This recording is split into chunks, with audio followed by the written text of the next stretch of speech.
Hey y'all, what's up? Welcome to the Farmer's Table. My name is Jess. If you are new here, I'm so glad you're here. And if you're not new here, welcome back. I'm also glad you're here. Today I want to talk to you about bread machines. I've got a couple of models here. I'm going to share my favorite bread machine recipe and share just some resources with you. I have a video that shows a really great fail-proof sandwich bread recipe that you make by hand. I'll put a link to that down below if you don't want to have to buy a gadget. You definitely don't have to. Bread is very simple to make. And I believe that making bread from home is one of the best things that you can do if you are starting your real food journey, because store-bought bread has a lot of additives and preservatives in it to keep it fresh, because obviously the people who are making and selling these products are really just trying to get their bottom line where it makes the most sense for them. But I can't help but wonder whenever I see bread that can go months without showing any signs of aging, what is that going to do to the body that you put it in? I don't want to put that in my children. I don't want to put that in my body, which lends to making homemade bread. Because if you have come to that conclusion with the store-bought bread and you think, well, I'll just buy a better quality bread, you may have run into the same thing I did, realizing I'm not willing to pay that much for something that I can make for a fraction of the cost myself. However, I do understand that the hands-on bread making process is a little bit extensive. With my other video that I have that I mentioned, you can make bread really affordably, but you are going to have to pay attention to 2 different rises and then baking it. And a bread machine kind of takes the guesswork out of that, where you can just put the ingredients in, leave it alone, and come back later to a fully baked loaf of bread. It kneads it, it lets it rise, it bakes it without you having to do anything. So I actually purchased this bread machine about 2 years ago. It's when I originally went gluten-free and I was having a really hard time doing the bread making process for my kids. It doesn't bother me anymore. I've gotten over that. But this was kind of a lifesaver because I wanted to continue to be able to have homemade bread, and I was struggling with making it myself. This bread machine I actually purchased very recently to kind of have a more affordable option to show. So this is a Zojirushi. I'm probably saying that wrong. This is an expensive machine. I think at this point it runs about $400. The price has gone up pretty significantly since I bought it. I paid less than that. The loaf pan in this machine is more shaped like I guess a traditional loaf pan of what you would bake or purchase. This machine is smaller. This brand is Nuretva. This was like an Amazon brand. This machine was about $120. It had a coupon on it whenever I purchased it. And it does have the smaller loaf. So bread machines do come in multiple sizes, and the size of the loaf pan is oftentimes denoted by pound. And of course this may influence what machine you would want to buy. I purchased this purely for the sake of reviewing it for you guys and being able to offer a more affordable option, because I know that this price point will probably be pretty intimidating for a lot of people. I have actually found that I love having the option of the smaller loaf because sometimes I don't need a whole loaf of bread, and the one thing about homemade bread is it doesn't really last very long. When you make bread, you really have about 48 hours of it being very fresh if you keep it in like an airtight container. What I do is I actually will just make bread throughout the week. I make a loaf of bread pretty much every day with my bread maker at this point. It's just so easy. And then when we have these little bits of extra, like these little ends that don't get used, I just save them all, and then in the weekend we'll have bread pudding. I'll make French toast or something like that. So I just save them because they do get hard kind of fast. But I love the fact that if I need bread and I know that I'm not going to be able to use all of this, I can make a smaller loaf. You can also freeze it if you have access. So bread machine recipes are usually shared by weight. So you have like 2-pound loaves, 1.5-pound loaves, 1-pound loaves. I actually found this book, and this book has been this has been the single most thing that has made me use my bread machines more. Every bread machine that you purchase is going to come with like a recipe book, and it's going to have a handful of recipes that work with that machine. In fact, this machine actually has basic white bread recipe on the side, like with a sticker, so that it's always accessible. And this recipe is good. I've made this many times. However, I got this book. It's called The No Fuss Bread Machine Cookbook by Michelle Anderson. I've already made about 20 recipes out of this book, just trying different things. Some of them were good, but my kids are not crazy about anything that has like a lot of chunks in it or anything like that. But what I really love about this is that this has multiple sourdough recipes, this has whole wheat recipes, and it has sweetbread recipes, herb bread recipes. If you are doing a bread machine recipe that requires additives, there is usually a function on machines where it will knead the bread and let it rise, and then it'll beep to let you know when to add things in. So if you're doing certain recipes, it's not quite as hands-off. The bread that I make every day is just like a basic white bread. It's what I make for sandwiches and pack my kids' lunches for school. And I've kind of settled in on the white bread recipe in this book. This book lists all the recipes in this book. There is a 1 pound option, a 1.5 pound option, and a 2 pound option. So you can use it no matter what bread machine you have. A lot of times you can come across a bread machine like at a garage sale or at a thrift store, because this is the kind of thing people buy and then they abandon and they don't use. So their loss is your gain. Between these two machines, at this point, I cannot tell you a massive difference in the function, even though this one costs about 3 times as much. Obviously, this one does have a little bit larger loaf.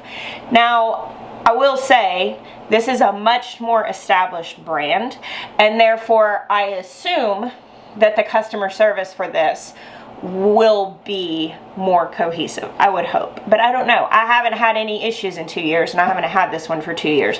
So as far as a review and a comparison goes, it's kind of hard for me to say, oh, they're exactly the same, because I haven't had any issues. I think you really tell the difference in the quality of anything, obviously, whenever you have an issue, and then how the company deals with the issue. But if you are wanting to start with a bread machine, I think that these less expensive models are not a bad buy. I will tell you that the instruction manual for this left a lot to be desired. So I want to show you guys the recipe that I have been most frequently making over the last, I don't know, year or so. What I usually do before I go to bed at night is Maya, my husband, or I will put the ingredients in, we'll put it in the bread machine, we'll start it, and then when we wake up in the morning, there's a fresh loaf of bread in there. Doing that sometimes, and I think it just depends on the weather, sometimes the bottom of the loaf will be just a little damp. It would be most ideal to bake the loaf and pull it out and let it cool outside of this closed container, because obviously there's some condensation that can happen. But for the sake of making sandwiches for school, that's fine for us. And doing it before we go to bed, just a lot of times it's like still warm in the morning, especially if we go to bed kind of late. A cycle on a bread machine to bake a loaf of bread takes about 3-ish hours, depending on what recipe you're using. And in any bread machine recipe, you're always going to put the liquids in first. So whenever you read bread machine recipes, if they're written well, this book is really good. I've seen a lot of bread machine recipes, if they're listed in the instruction manual that came with the machine, they're going to list the liquids first, and then the dry ingredients, and the yeast is always last. So what you want to do is put all the liquids in, and then you kind of pile the flour and the dry ingredients up on top and make a well in the top of that and put the yeast. Don't want the yeast to touch the liquid until it's the proper time. So it's really important how you put the ingredients in the machine, but this is so easy. Now the recipe I have been most frequently making daily for my family is just the everyday white bread recipe that's in this book. So it's dependent on the machine that you have. I personally use the 1.5 pound recipe in this container. I use the 1 pound recipe in this container. I'm pretty sure this bread machine, I think this is listed as a 2 pound loaf, and it can bake a 2 pound loaf, but the slices are like this tall. I mean, it's so tall. And some of these recipes I've found they really, really rise, especially the sourdough ones. And there have been a couple times that I've woke up and I had a loaf stuck to the top of my machine. So I've just started doing the 1.5 pound loaves. It gives me a great size loaf. So you may have to play with this just a little bit. Don't get discouraged if you try something and it isn't exactly what you want. Just you may have to figure out what exactly works for you and what you're looking for, because you may not want basic white bread. But today I'm going to show you the 1.5 pound loaf and a 1 pound loaf of this white bread recipe. I will put it down below, and I will also put a link to this book. If you are trying to bake in a bread machine, I think this is an excellent resource. All right, so we're just gonna put together this loaf on camera. I'll repeat the exact same process with the smaller measurements on this loaf. I will put both measurements as well as the 2 pound down below if you're interested in that. All of the recipes that come with bread machines are typically in grams, and so you would make that with like a kitchen scale, and all I do when I use those recipes is I just put this pan on the kitchen scale, tear the kitchen scale, level it out, and then add each thing and level between each one. That is very precise and it's good. So far, everything is listed here in cups, teaspoons, tablespoons, and honestly, I've not yet had one of these recipes not work. So I'm completely comfortable with using that. It's definitely a little bit easier, especially if you don't have a kitchen scale. All right, so we're gonna start with 1 1/8 cup warmish water, 80 to 90 degrees. I just got this out of the sink. I kind of tweak this a little bit. I'm sitting here telling you I do this exact recipe, but I rarely do anything exactly. We're going to do 1.5 tablespoons. It calls for melted butter cooled, which probably it would be fine to put melted butter in here, not cooled. I typically just use avocado oil because it's already room temperature and it's already melted, and it's one less thing that I have to do. Next, we need 1.5 tablespoons of sugar. I just use regular sugar here. This does go into the water, which I have actually subbed this for honey too, and that worked. So these recipes are somewhat forgiving of a little change. Now we need a teaspoon of salt. All right, this recipe calls for 3 tablespoons of skim milk powder. I don't ever have skim milk powder. That's not something that I buy, but I do have this heavy cream powder. It's just something that I already had.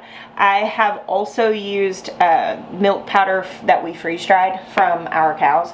So, and that's definitely not skim either. So 3 tablespoons of milk powder, whatever level is fine. I'm sure this probably does add somewhat to a little bit of softer bread to use a higher fat milk powder, but I can't imagine that makes a massive difference. All right, next we need 3 cups of white bread flour. They do have whole wheat recipes if you want to use whole wheat flour. They're going to be a little bit different, and I know that many people will ask about gluten-free recipes. I have made a few gluten-free breads in the bread machine that I really liked. So if you're interested in that video, I could share a bread machine gluten-free recipe. Remember, I'm going to be using this to keep my yeast from touching the liquid. So I want to make sure that I'm kind of spreading it out evenly to create a dry layer here on top. All right, lastly, we need 1 1/4 teaspoons yeast. This lists bread machine yeast or instant yeast. Sometimes it's called quick rise. I have used regular yeast and instant yeast pretty interchangeably in all of my bread making, and I've never had it fail me if I use like the wrong one. For me, they have behaved pretty interchangeably.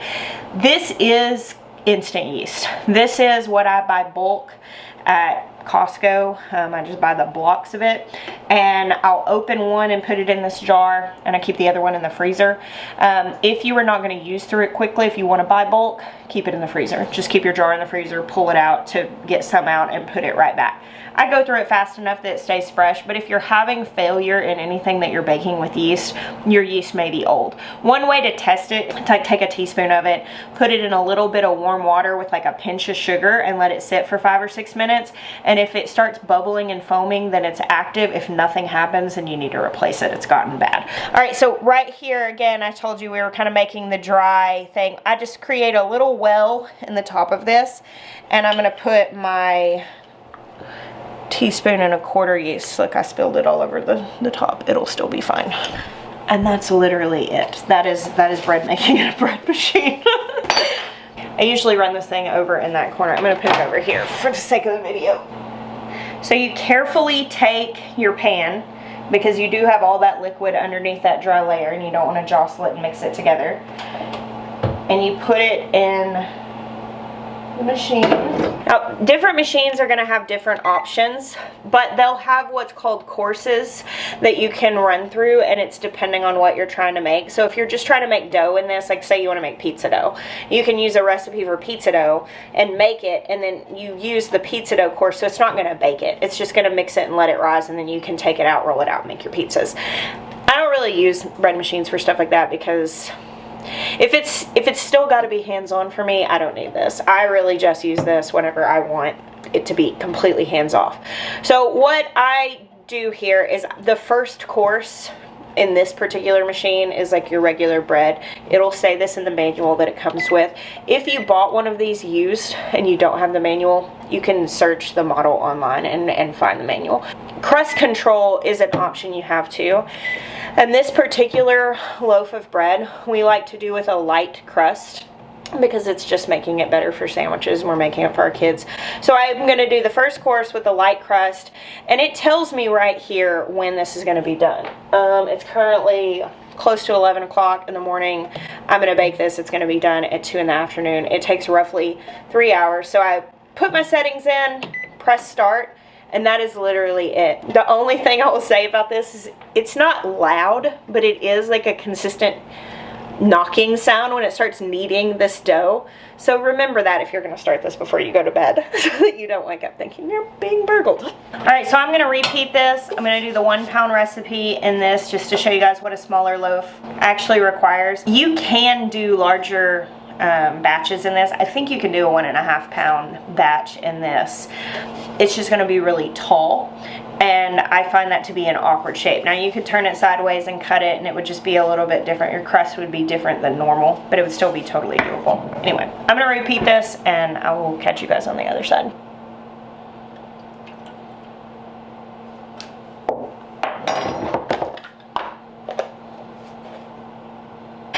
Alright, we're back this afternoon. Both of these machines have finished. I haven't even looked in them yet. I just unplugged them and moved them back over here. I've got 2 lovely loaves of bread, and my house smells amazing right now. This is very hot. Pull this bread out. This loaf is a little lighter. This one does have the function to be able to choose the lighter crust. Pull that out. Now, one thing to note about bread machine bread loaves is that the paddles are in the bottom of that thing. So your loaves are gonna have like these weird little holes in them.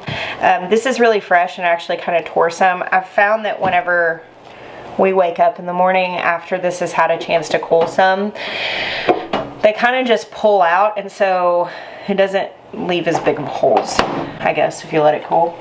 I have noted that the pan is a little more difficult to get out of this one, and also this machine came with like a little tool to, I guess, fish the paddles out of the loaf. Apparently that's more of an issue here. I've never had that happen.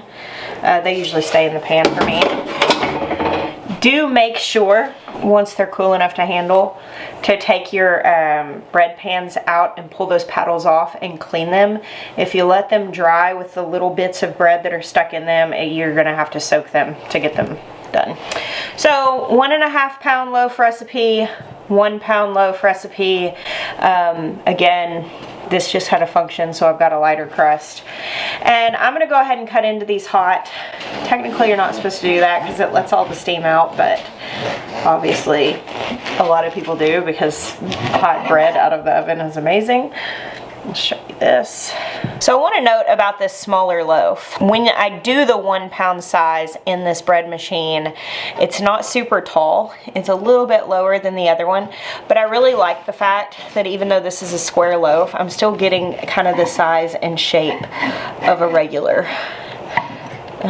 loaf of bread. All right, there we go. There are our 2 loaves. You can see the crumb there in this recipe. This is a great sandwich bread recipe. I just cut it with a regular bread knife. So there you have it. I hope this is helpful to you. When it comes to a bread machine, I think the question I hear the most is people saying, is it actually worth it? Well, I mean, any kitchen gadget can be worth it if it's a tool you're actually going to use. If this is going to help you to make bread from home and keep you from buying bread at the store, then yeah, it's absolutely worth it. Now, when it comes down to do you need the more expensive machine or the cheaper machine, as I said, I've had this one for 2 years. I've been very, very happy with it. I would have had no reason to even purchase this one except for trying to review something else. I did have a bread machine. It's been 20 years ago that I got at like a garage sale or something for a few bucks, and it baked okay. They've definitely come a long way, I would say, but even then with that one, it probably could have given me better results had I had better tools. I think something like a recipe book that gives you lots of options is a really great resource. And as I said, anything that you're going to have in your kitchen can be a very useful tool, but it really comes down to the person operating it, being steadfast in using it and also gathering the resources to be able to use it well. Either way, fresh made bread that is completely hands-off, I think is a great thing to be able to add to your repertoire of things you're making for your family. Thank you guys for hanging out with me today and all the days you do. And bless you. Until next time.